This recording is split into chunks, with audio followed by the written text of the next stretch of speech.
Join me in now welcoming our lovely kids from the Kids Education Revolution. We have Vibha Nadik, a third-year law student at the National Law School of India, University in Bangalore, and the founder of Outlawed, as the moderator for the session. With her on the panel, we have Jyoti Chauhan, Preeti Burud, Avinash Nayak, Abhishek Patil to talk to us about the power of peer-to-peer learning with Gurukul. Over to you, Vibha. Thanks, Prerna, and thanks to the whole FICCI team for having us. We're super excited to do this. We were mentioned that we should also just do a little bit more of an introduction. So, hi everyone, my name is Vibha Nadig, like it was mentioned. I'm a third year law student. I'm the founder of Outlawed, which seeks to increase legal awareness by engaging students in grassroots level legal education. And I'm so excited to be here and talk to you amazing kids. I can't wait to get started. How about we do this? Let's go in a circle. Let's do Abhishek, Jyoti, Preeti, and Avinash. Just introduce yourself in a line or two and tell me what you understand by peer learning and how you've seen it evolve in your schools and communities. Does that work? Lovely. Abhishek, floor's yours.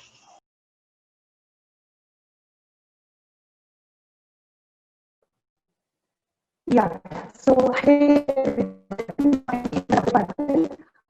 I'm a grade student from Ferguson College, Pune. For me, peer learning is providing frequent and focused opportunities for students to share their learnings. Um, and we did this through a project named as Project IQ. We are pretty much an IR project leaders there. So Project IQ is in the West. Learn, reimagine education, applied skill orientation, and experiential learning. So what we usually do is we provide a set of clubs like dance club, music club, public speaking, etc. to students. And we did this in 2018 where we engaged around 120 students in IT gym.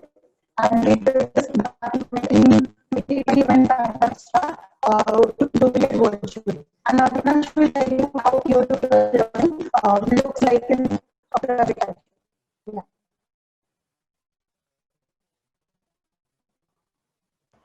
Lovely. Thanks so much, Abhishek. Preeti, do you want to go next? Yeah, sure. So, hi everyone. I am Preeti Burud from Pune, and I recently finished my 12th from Apsara Academy. Right now, I'm working as a project manager with Gurukul, and by definition, peer-to-peer learning for me is a method of learning with each other as classmates and as students, and from each other as well. This method allows us for new opportunities and interact with each other and also get to know each other much better. Lovely. Thanks so much, Preeti. Jyoti, do you want to go next? Hi, I'm Jyoti. Thank you so much, Vibha. And am a spoken word poet at Slam Out Loud. And I started this project called Gurukul, where we are teaching various art forms to kids who are deprived of opportunities. And I firmly believe that the power of integration of art in education can help children to learn essential life skills such as collaboration, communication. And in Gurukul, what we are doing is essentially, so when we started Gurukul I started it along with my friends, and the main motive of Gurukul was to learn from each other, leveraging each other's skills. So if someone was good at it, playing guitar, I'm gonna ask them to teach me how to play guitar. Or if I'm really good at writing poetry, I'm gonna teach them how to write poetry. So for me, peer-to-peer learning is essentially teaching each other and leveraging each other's skills so that we can learn from each other. Yeah, thank you. Thanks so much, Jyoti. That's a really insightful look at how you can share the skills that you've picked up and sort of create a cycle of being able to help others with those skills. Thank you so much for that. Avinash, do you want to go next? Okay, am I audible? Clear enough? Yeah. So my name is Avinash Nayak. I am from Pune, Maharashtra. I am currently studying in Revachan Bhojwani Junior College. I am a 12th grader and pursuing arts. Abhishek talked about Project IQ. So it's quite similar to Gurukul. We follow the same module where we actually create shared holistic learning between students where there are student mentors who teaches other students skills such as dance, public speaking, technology, etc. So for me, when I look at peer-to-peer learning, it's all about shared learning, where students learn and interact with each other, and they own their own learning in their own sense. Thanks so much for that. I think especially the point on ownership of your learning experience is something that is definitely very, very important in peer-to-peer learning. So thanks so much for that, Avinash. Let's move on to the next question. And I'm going to ask Avinash and Preeti to respond to this question. What, according to you, are the benefits of peer learning? Or alternatively, what do you think the impacts of peer learning has been? Because both of you are engaged in peer-to-peer learning programs. So what do you think are the benefits? What is the impact that you've been able to see? Preeti and Avinash. Preeti, you can go first. Yeah. Okay, so I was looking up at some research articles that day, and I came across few benefits of peer-to-peer learning. One of it says that there's high chance of increased literacy scores. So when you share things with your peer, and if you check for if you do a check for understanding right afterwards, for example, after reading a passage or reading a story, even for the fact that reading a poem, if you try to analyze it, there's a high chance that if you discuss it with a peer and then assess yourself, you are the ability to score is much more higher than what if you would do it individually. And this was a study at Ohio University pilot study. It was known as the study. Then also you develop critical thinking and reasoning skills. Because you kind of share your ideas with each other, you develop your own mindset in thinking more and more with each other, and that develops your critical thinking skills as well while answering a question or while responding to say someone else while explaining something to you. And this is also one of the research studies done by students in China, and this was known as the Chinese study for developed reasoning and critical thinking skills. Uh, you also develop some interpersonal skills while you learn with a peer. For example, you gain confidence, you feel that there's this comfort level built within each other while you actually share things and discuss with each other. And these are the few things that I had come across while I learned it myself, while with a peer, and while I was also researching about it. Yeah. Thanks so much for that, Preeti. I think especially the point on comfort, I think there are a lot of topics that we have to end up learning about that may be taboo or difficult to discuss with those who are not our peers. And I think the point on comfort and how being with people your own age or within the same age group really creates a safe space to talk about those topics was really, really relevant. So thank you so much. Avinash, over to you.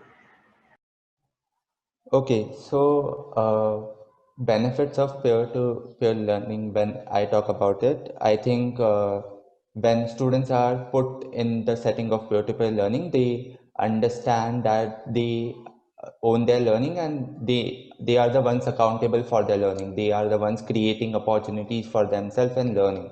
That's the first thing. Student develop a sense of accountability for their learning. And the second thing is they learn to share. Whatever they know, whatever they have, they learn to share it with others.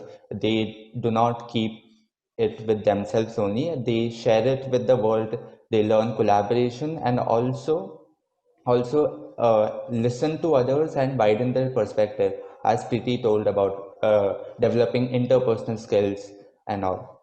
And the third and the most important thing is building positive relationship. When we do peer-to-peer learning, it's all about collaboration. If I am teaching someone, or we are collaborating and learning from each other, we definitely gonna build empathy. We definitely gonna understand where are we coming from, what are our individual perspectives, and also embracing each other's perspective, accepting differences, and that's how peer-to-peer learning helps build harmonious relationships. Lovely. Thank you so much for that. I think especially the point on collaboration is something that was very, very integral, because as someone who's part of a youth organization, I've noticed that we have a tendency to work with our peers and work with other youth organizations. And I think creating a sort of network or a connection of youth organizations across your city, across your country is just so valuable. So thank you so much for that. Let's move on to the next question. What are some challenges that you faced with peer-to-peer learning? Because peer-to-peer learning isn't easy and it's not an easy process. So what do you think are some challenges that you faced? And I want to know how you also overcame these challenges. And I want to hear about this from Jyoti and Avinash. Jyoti, do you want to go first? I think so. I remember in when I was in so I was a TFI student from grade 6 to 10, and we used to have this LC system, learning circles, where we used where were there was one or two people who will be mentor, and they will guide all the students in the group. Or will be 5 or 6 people together, and we'll be helping out each other in case anyone stucks anywhere. And the way I remember, because I was a mentor consistently for 4 years, and the way my peers perceived me as someone superior, someone who knows much, or maybe because I was scoring better somewhere, that made them feel that they are not doing good, or they are not up to the level where they should be. And I personally felt like this is not something that we really want to do with learning circles.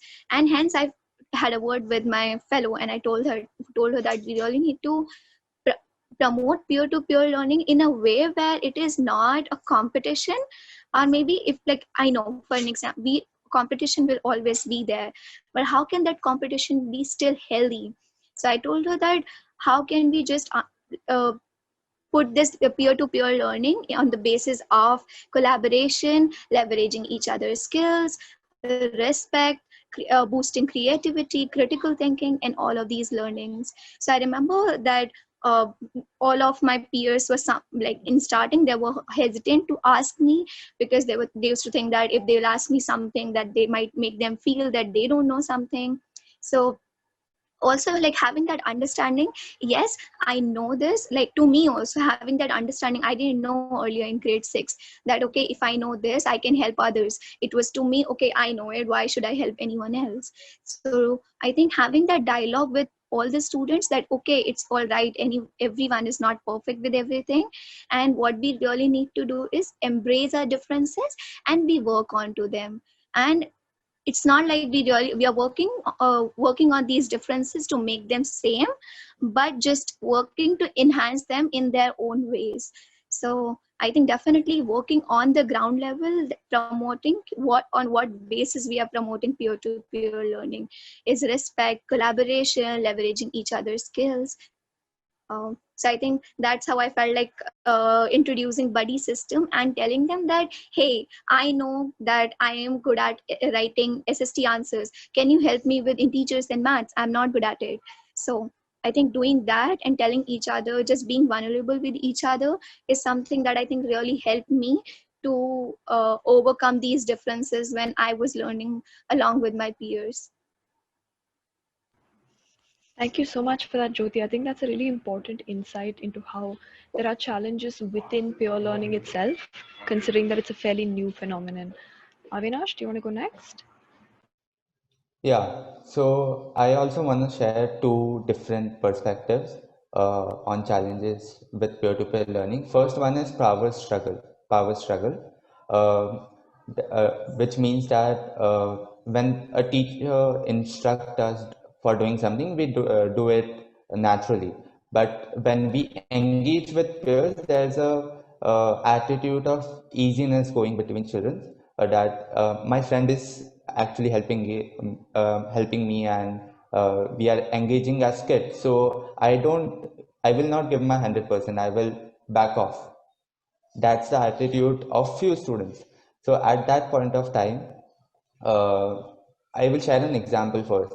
So when we were leading clubs, there were student mentors who were actually leading beautiful clubs such as a dance club, singing club, and other such clubs. But there were few students in the clubs uh, with easygoing attitude, and that was very difficult while engaging clubs. So one fixing strategy was to get on to one-on-one conversation with that student and understanding why is each of our role important in this peer-to-peer learning setting, why I am here and why you are here, and why my role is important and why your role is important, and how are we benefiting from this particular setting. So having that conversation, having that talk is really important to fix that power struggle. And the other thing is, I think peer-to-peer learning is actually very underrated. For example, I have heard people say that अगर बच्चे classroom में एक साथ बैठे हैं तो उसका मतलब है ये पक्का मस्ती करने वाले हैं. They are not gonna learn. So that's the kind of mindset few people hold. So इस वजह से peer-to-peer learning is not encouraged. So actually creating examples such as Gurukul is one example and Project IQ is one example जहाँ पे it gives an example how student company and student body can bring about such great impacts and have such great creativity and कुछ impact लेके आ सकते हैं. Thanks so much for that, Avinash. That was really insightful, especially the bit that pure learning is very underrated. And when we think learning or we think teaching, we always assume that one person is older than the other person and that person is the teacher. And I think it's time we start changing that teaching and learning can happen across age groups. And it's actually particularly beneficial when it's with your peers. So thank you so much for noticing that. Let's move on to the next question. What do you think that peer-to-peer learning looks like virtually? Because of COVID-19, all of our learning has shifted online. We're getting used to new platforms. We're getting used to technical glitches. What do you think that peer-to-peer learning would look like online or virtually? So I want this to be answered by Abhishek and Preeti. Abhishek, are you here? Yeah. All yours. So, yeah.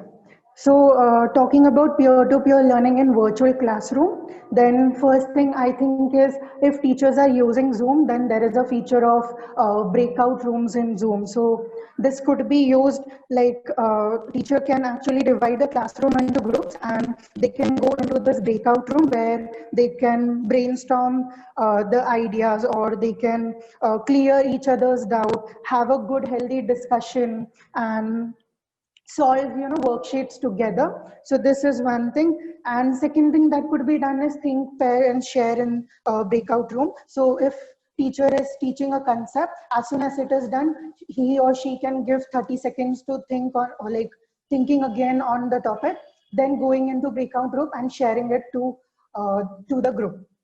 Now, one more thing that my teacher used to do is she used to give a lot of worksheets, and we used to have this challenging question at the end of this worksheet where one or two kids only used to solve this question. So my teacher used to ask the students to come up and teach that how to solve that question in front of the classroom. So this is how in virtual classroom. Now talking about outside the classroom, these days because of COVID-19, we have seen that we have schools for average around 3 to 4 hours, right? So most of the time students are spending their time at home, and now there is less accountability on them if they are studying or not. So we could use buddy system here or group system where they are accountable for each other after the classroom and they complete their pre-work or post-work together. So yeah. Thanks so much for that. Preeti, do you want to go next? Yeah. So I completely agree with what Abhishek said. I kind of have similar thoughts. Like I also have one more thing to say, that the way we also have projects in classrooms, similar way we could also translate those projects to virtual projects, and we could divide the class into groups, and then maybe hold accountable for those particular groups or peers to make sure that they are able to do it and present it to the class online. The only thing is we'll have to make sure that the teacher is pretty strict with the rules if they present it online, and we'll have to be strict with the deadlines as well. Another point I really liked about what Abhishek brought up is think, pair and share, because in the classroom it was quite easier for us to think, pair and share when we were present in the classroom, but now that it's virtual because of the pandemic, I feel like using the chat box would be much effective for think, pair and share strategy, because that way we could hear everyone's thought in the chat box rather than just creating a chaos while allowing everyone to speak. And then Another could be, for example, assigning a topic to a student and then asking that student if he or she is struggling, making a particular group and then asking that group to present it to the whole class. That could be done via a Google document where all the groups or the peers could share their thoughts. This way also we could get everyone's idea, and it is being collaborative. It is being collaborative activity by the whole class as well. Yeah, that's what I thought of. Lovely. Thank you so much. I think curating spaces that are meant just for students is also a great way to do this, which is sort of what both Preeti and Avinash were hinting, Preeti and Abhishek were hinting at, which is that um, most spaces, because they're online, are often moderated or sort of controlled by teachers or by older people, right? So I think possibly having spaces that are meant just for students, where students can learn from each other, talk to each other about things they're learning in class, things they're learning outside, is also a really, really good way to deal with this. And I think one way that we can do this is explore platforms that allow us to do the same. There's a platform called Kialo, where students and people all across the world can have conversations about important things that are going on. You can have arguments for it, you can have arguments against it, and it's a really great platform to enhance peer-to-peer discussions. So I think when it's online, finding these spaces meant exclusively for students is something that's really, really valuable. Thank you so much for your inputs. Now the last question, and I'm so sad that the session is going to end soon. You've all been engaged in peer-to-peer learning, so we want your input on this. How can we boost peer-to-peer learning in schools or educational institutions? Do you have any tips for students, for teachers? How do we increase it and make it more prevalent in educational institutions? And in addition to that, how do we extend peer learning not just to education in classrooms, but to art, to music, to sport? So two questions. One, do you have any tips for students and teachers to enhance peer-to-peer learning? And two, how do you think we can extend this from just academics to art, to music, and to sports? I want all of you to answer because this is a really important question. Jyoti, do you want to go first? I think maybe definitely, as I mentioned earlier, also clearly stating what is our essential motive of peer-to-peer learning, and telling them that it's not about one coming first or someone coming third or that all. It's about learning from each other. So definitely first clearly stating the motive of peer-to-peer learning and then promoting it, and definitely being very, very strict about our values, because just sometimes in order to, as we are talking about challenges as well, I just feel like focusing more on values and then working on to this idea of peer-to-peer learning will help us, like, will help all of us to learn from each other. And coming to art and sport and maybe in classroom, I just feel like uh, having that ownership of learning. I think Avinash talked about it, that kids really need to take the ownership of their own learning, because this is the high time that this pandemic has hit us all like the world, and now we are here. So I think taking the ownership of our learning and then not just thinking about it, uh, what this person is going to say, or maybe I'm thinking about what my classmate is going to say if I'm going to ask them any question. So taking the ownership and then also introducing these art forms not in isolation but with the curriculum, I think would really help kids to learn these art forms and sports and these extracurricular activities, which are right now as looked as extracurricular. But if we introduce along with academics, then I think it would really help kids to learn few really essential skills, and one of them can be promoted by peer-to-peer learning from each other. Thank you Yeah. so much, Jyoti. That was really, really insightful, especially sort of creating an incentive structure by introducing sports and art within the curriculum so students, are able to take it seriously and pursue it. Really, really remarkable idea. Thank you so much for that. Abhishek, do you want to go next?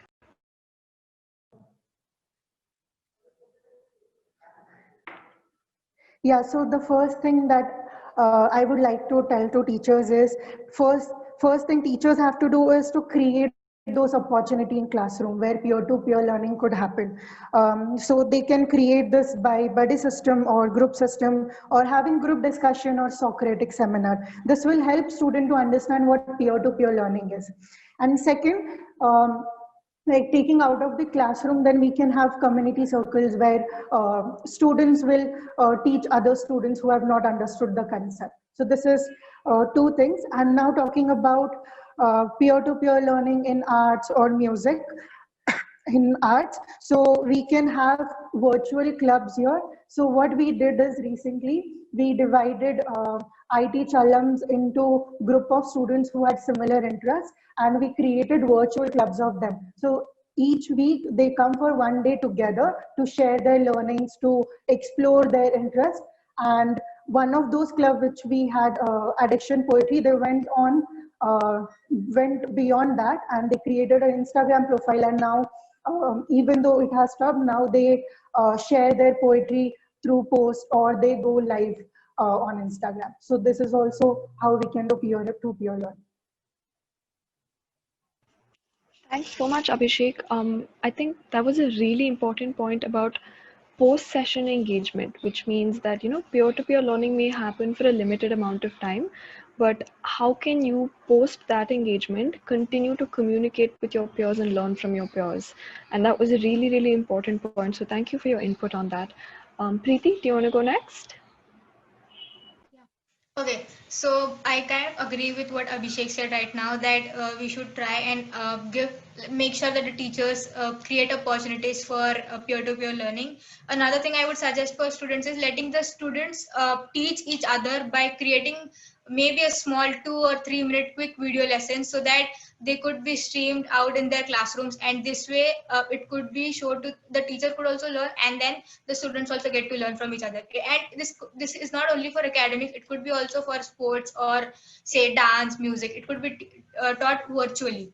Second thing I was thinking is enabling that the teacher should enable that the student does not reach out to him or her like at the first go. They should first reach out to each other amongst, and for that maybe they could have a separate say a WhatsApp group, or like Abhishek had mentioned that there are Zoom breakouts. We could have something like that, so that they take each other's help first before directly reaching out to the teacher.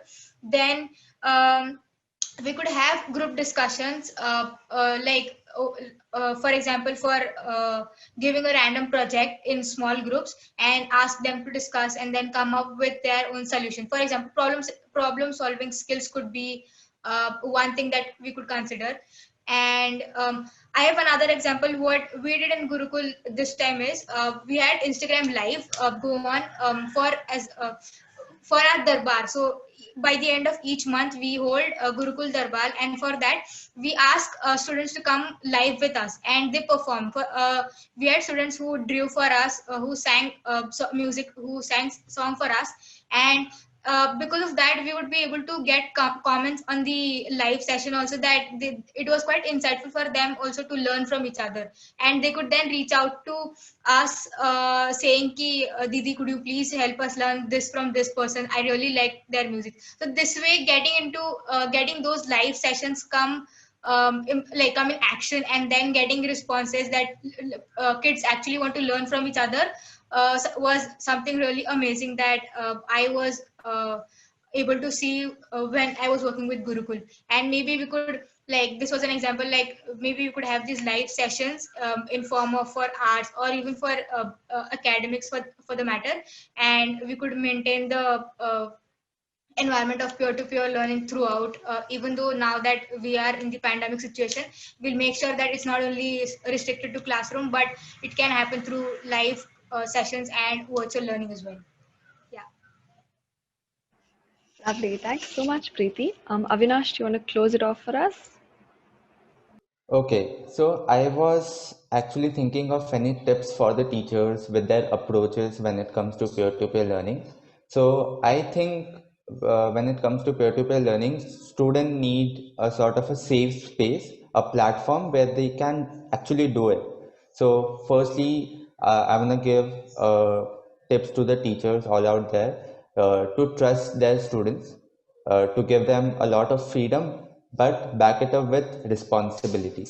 make them feel responsible, and also valuing their outcomes. Whatever they are creating in their smaller circles, whatever they are creating in their smaller groups, valuing that and appreciating their outcomes.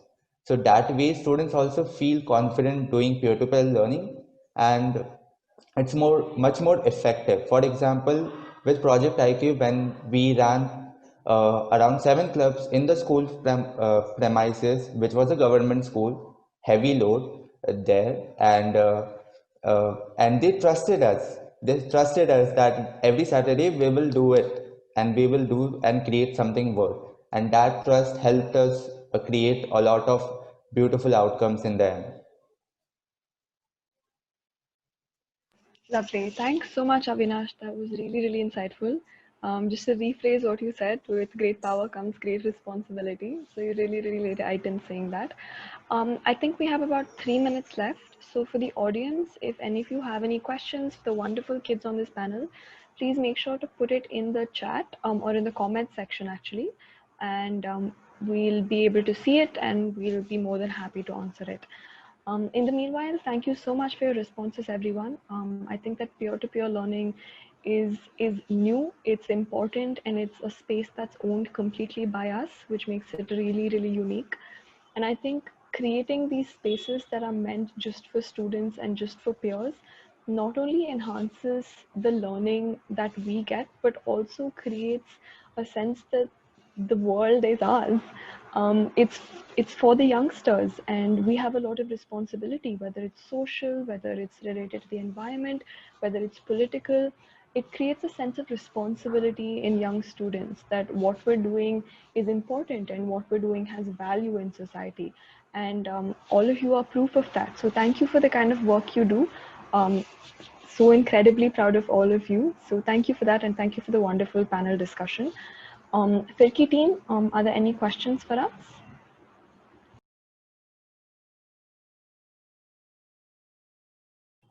There's one question for Abhishek. One person wants to know what is his passion in life, what he wants to do in the future.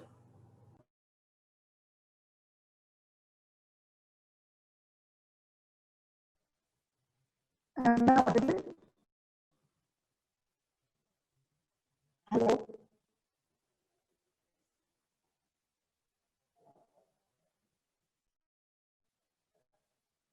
Hello? Yeah, this is better, Abhishek. Okay. So my passion, I have various interests. So one of those is actually becoming a teacher at TFI. I really want to have my 60 kids and my classroom where I could do this peer learning and I could teach the students. So that is my passion. Yeah. That's so nice to hear. All right, next question. Does it develop dominating nature among the students? And I think, if I'm not wrong, Jyoti, you sort of dealt with this. So do you want to answer this question? I couldn't hear you, Vibha. Can you repeat that, please? Yeah, of course. The question is, do you think that peer-to-peer learning leads to dominating nature amongst students? And this is something that you dealt with. So I Yeah, thought you'd be best equipped I to answer this. I definitely think that, and initially, like all of my classmates felt that way. Even in Gurukul, when we started this for a year and a half, we were struggling with this power system because all of them told me that I'm bossy, and I felt bad about it, and I didn't know how to deal with it. And I think the only way to do is to communicate to each other. I think communication is one of the essential thing that all of us needs to like keep in mind, and skill that we need to have, communicating our needs to each other. Because at that time I felt like a lot of my team members just left the team and I didn't know how to like handle everything. So after 1.5 years I realized that as communication is one of the important skill, I'm going to clearly lay down the things that I expect from them and the things that they expect from me. And doing maybe monthly check-ins with each other was something that we did. And I think now all of us in Gurukul are like go along really well. We don't really have this struggle of someone calling out each other bossy or anything. So communicating each other's needs to each other, I think that would definitely help us a lot in order to deal with it. Great, thank you so much. Good communication is the key to everything, so thank you for that insight. We're at time, so thank you so much for your time, everyone. I know you must also be busy with schoolwork. Thank you for your insights, and thank you, Team FIRCI. Loved having this conversation. Everyone, take care. Bye-bye.